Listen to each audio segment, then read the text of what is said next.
Hey, it's a career here, and this video opens my Conquer the Puer and Puer Aeternus series, popularly known as the man child or woman child.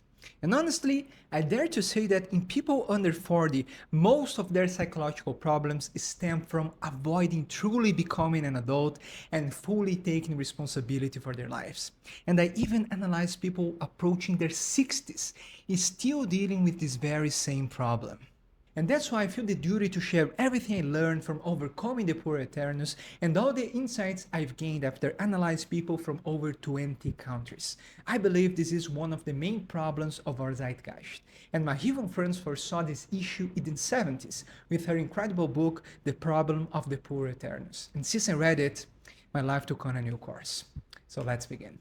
Now, before we start, I want to clarify something, because many people conflate this complex with things like CPTSD and personality disorders, and although they often blend, they're not the same thing. Being identified with the Puer Aeternus or Puella Aeterna means that you have a childish view of the world and relationships. And according to Jung, this infantile conscious attitude is the main factor that causes problems. So that said, I want to focus precisely on helping you transform this attitude by providing insights and tools based on human psychology and other approaches. And as someone who overcame CPTSD, I understand that by addressing this complex, we may also heal ourselves directly or indirectly from trauma. But again, I emphasize that these areas are not the same thing, but can be interrelated.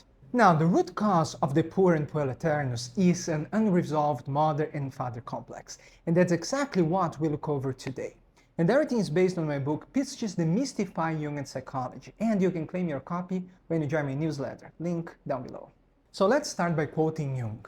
Life calls us forth to independence, and anyone who does not heed this call because of childish laziness or timidity is threatened with neurosis. And once this has broken out, it becomes an increasingly valid reason for running away from life and remaining forever in the morally poisonous atmosphere of infancy. So Carl Jung says, the first challenge life proposes to everyone is to free themselves from the protection of their mothers and fathers and take their call to adventure. However, to do so, we must draw our sword and kill the dragon of desire for eternal childhood and develop authority, independence, and take responsibility for our own lives. And this is popularly known as the hero's journey. And the ones that rise up to this archetypal challenge finally uncover their individuality, unique talents, and carve their own paths. But if you choose to remain childish, you start living regressively, blindly striving to recreate the illusions of childhood. So avoiding the adult life is exactly what creates the Puer and Puella Aeternus. And this happens because these people are constantly looking for the easy way out. And they never want to put any real effort into anything. But the payoff is a mediocre and meaningless existence. And I must tell you, until you psychologically emancipate yourself from your parents, you will never be your own person. And you'll be forever doomed to repeat their stories and live under their shadow. If you want to truly own your life, you must make your own decisions, go your own way, and face the consequences of your actions. So that said, we will begin our exploration by uncovering the dynamics of the modern father complex, as they are arguably the two archetypal principles that have the most influence over our psyche. So Jung says the mother is the embodiment of the collective unconscious and is connected to the Eros principle. So it's about pleasure, nourishment, creativity, the possibility for renewal and rebirth.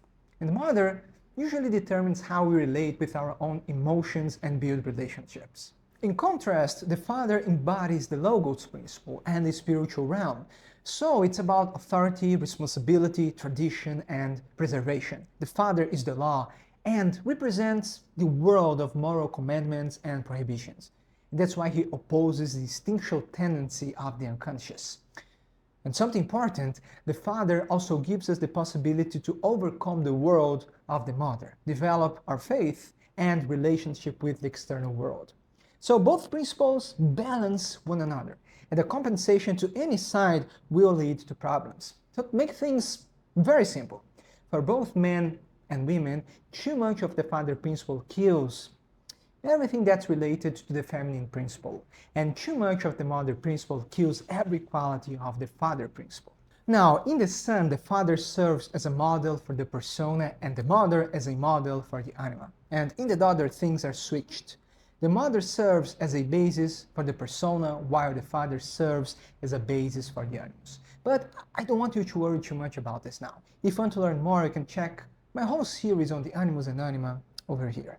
Now, it's a common mistake to associate the real mother or father as fully responsible for the parental complex, as this is only partially true. This is what Jung says.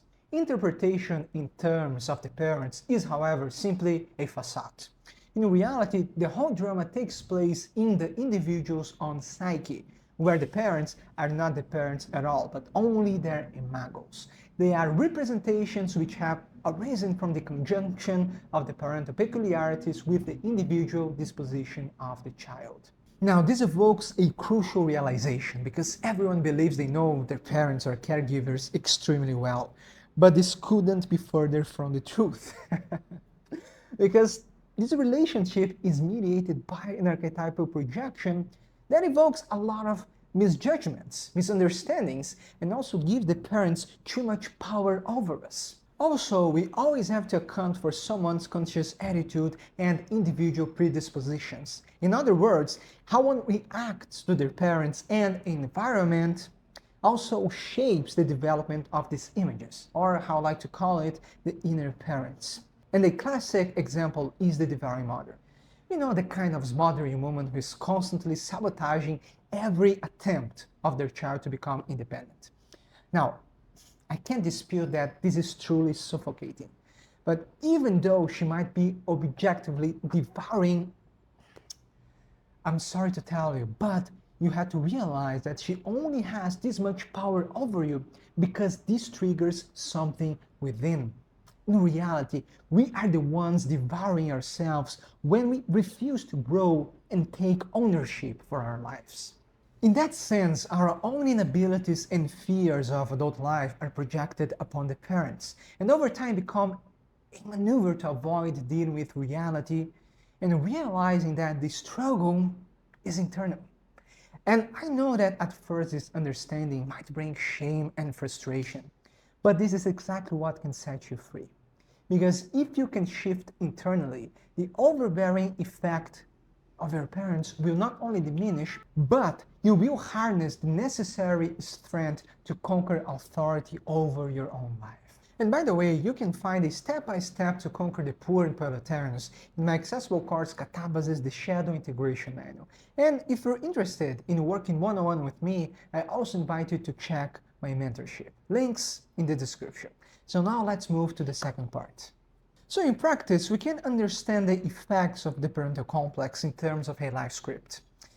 So simply put, when our ego complex is formed, it comes with a rooted desire for positive regard and appreciation. And this is not only an emotional need, but a biological one. We are wired to bond with our caregivers, and to do so, we unconsciously seek to match their expectations about us, to receive love, validation, nourishment, and their protection. So these expectations take the form of a script. So we receive a set of rules, guidelines, and ideals that must be followed. And these scripts include things like how a man or woman should behave, what kind of work is acceptable, how one should dress, who you're allowed to date, a concept of God, and even how one should clean their house, something like that. So in summary, it's a manual detailing how you should live your life. Now, I want to take a step back and emphasize that the relationship with our parents can be enriching in many ways. They can teach us important lessons and good values. However, regarding this script, it's tricky for parents to respect their children's individuality while providing healthy discipline. So much so that Jung says the biggest burden on a child is the unlived life of the parents. And in her book, Psychotherapy, von Franz also explores how children tend to live out their parents' shadows and repressed desires. But I digress. So that said, usually when we fulfill this script, we tend to be praised or at least avoid altercations. And when we don't, we are usually shunned and feel abandoned and rejected. And it's also important to highlight that these experiences are being filtered through a childish ego that is extra sensitive to everything that happens. So in some cases, mild altercations can leave a profound impact since they mingle with individual predispositions, while in other cases, traumatic experiences are undeniable. But discussing this is out of the scope of this video. So over time, the presence of the mother or father isn't required anymore, and the script is internalized. And many people can even hear the set of rules and prohibitions in their parents' voice inside their heads. It's crazy, and it's usually in the form of a nasty inner critic. And I just remembered that I have a whole video about it over here. So the main problem is that this script comes with fears, limitations, toxic relationship patterns, and in many cases, a lack of permission to achieve financial success. And not only that, but this script often has nothing to do with our personalities. So we live a life suppressing our authentic selves in hopes of feeling loved and accepted, which inevitably leads to depression, anxiety, again, toxic relationships, and a generalized sense of feeling lost. And before this script, there are two main routes we can adopt. The first group will spend their lives trying to fulfill this ideal image, while the other will spend their whole lives trying to antagonize their parents and doing the exact opposite, just out of spite. Now, these positions aren't static, and an individual can switch poles from time to time. But either way, you have to understand that this is not a conscious decision, because both groups are living in reaction to their parents. And again, it's a childish position that sabotages all your attempts to become truly independent and create your own life. In that sense, Jung states that an individual is infantile because he has freed himself insufficiently or not at all from his childish environment and his adaptation to his parents, with the result that he has a false reaction to the world. On the one hand, he reacts as a child toward his parents, always demanding love and immediate emotional rewards. While on the other hand, he's so identified with his parents that he behaves just like his mother or father, and he's incapable of living his own life and finding his own character. And another kind of infantilism is when someone is able to acquire some adaptation to the external world, but remains childish when it comes to emotions and relationships. And we have plenty of examples in TV shows like Frasier, Chandler from Friends, or all the characters from The Big Bang Theory. But regardless of the position you might identify yourself with, certain patterns are common for everyone under the influence of the parental complex. And the most pungent one is a weak ego and having an external sense of self-worth. So because we learned that there are a lot of rules and conditions to receive love, we unconsciously start playing a character and adopt the values and traits we believe will give us the most praise or at least will help us cope. We unconsciously believe that if somehow we can become perfect, we'll finally be fully loved and accepted. But in this process, we repress talents, our true desires, and important personality traits. And if we take this to an extreme, we might feel like there's something inherently wrong with us, or even that we are broken. Now, I don't want to reduce everything to the parental complex, as these feelings of shame and inadequacy can also be amplified by experiences such as bullying, comparison between siblings, emotional neglect, cultural standards, environments that foster competition, and also by individual tendencies. That said, all of these experiences tend to happen while we are still maturing psychologically, and our egos aren't strong enough to differentiate between someone's projections upon us and who we truly are. And because we need to maintain a bond with our caregivers, we tend to internalize all of this shame and start to believe that we are the problem, instead of realizing that they might be wrong for placing all of this upon us. Consequently, we never develop the capacity to make our own judgments, and we're constantly subject to the opinion of others. We allow their limitations and fears to define who we are. And to compensate for this shame-based identity, we tend to develop an immaculate persona and over-identify with everything that we do. And if we are less than perfect, we are plagued by feelings of inferiority. And toxic shame is also the origin of many violent and destructive fantasies.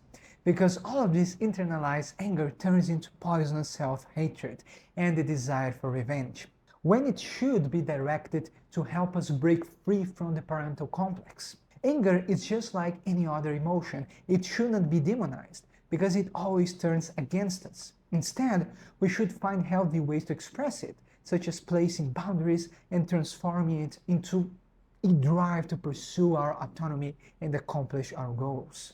In the end, the problem is that we're constantly judging ourselves through the lenses of our parents, other people, and cultural standards, instead of crafting our own values and finding our own character. And resisting this task is what evokes a feeling of being lost, not knowing who we are, loneliness, and an irrational fear of living life. The choice of blaming the parents for our own ineptitudes is always there. For a moment, we feel justified, but in doing so, we are simply perpetuating a childish existence. And the only certainty is that things will never get better. And I get it, you probably had a tough childhood, and many things you went through are objectively unfair. It's not your fault, and I know it hurts. For some time, it's understandable to be a rebel, seek revenge, want someone to be held accountable, and expect that other people make things better for you. But over time, this becomes poisonous, corrodes your soul, and you start hurting people who care about you. And I know it's scary, but you have to realize that now you are an adult and you have everything you need to turn your life around. When you take responsibility, you stop relating to the world as a child and you gain a new powerful perspective that gives you agency. Because you'll never be able to change what happened or other people, but you can change how you experience everything internally, and this will set you free. Becoming an adult is an archetypal challenge everyone has to endure. But if you play the victim and refuse to take life by its horns, I'm sorry to tell you, but all you'll be able to see is darkness. So listen to that voice at once more and take your call to adventure. The dragon you must kill lives within. So it's time to let go of your childishness, because every time you hesitate, this dragon gains power. But when you truly go all in and decide to take responsibility, your life acquires meaning and your relationships become enriching. So this section about the parental complex is meant to give you clarity about these unconscious dynamics, and I'll share everything I know in the next videos to help you. But the only thing that matters is if you act upon your insights. But now, I believe you're asking yourself, what happens when you hesitate to become an adult and allow the dragon to win? Well, this takes us to the problem of the Puer and Puer Aeternus. So check the next part over here.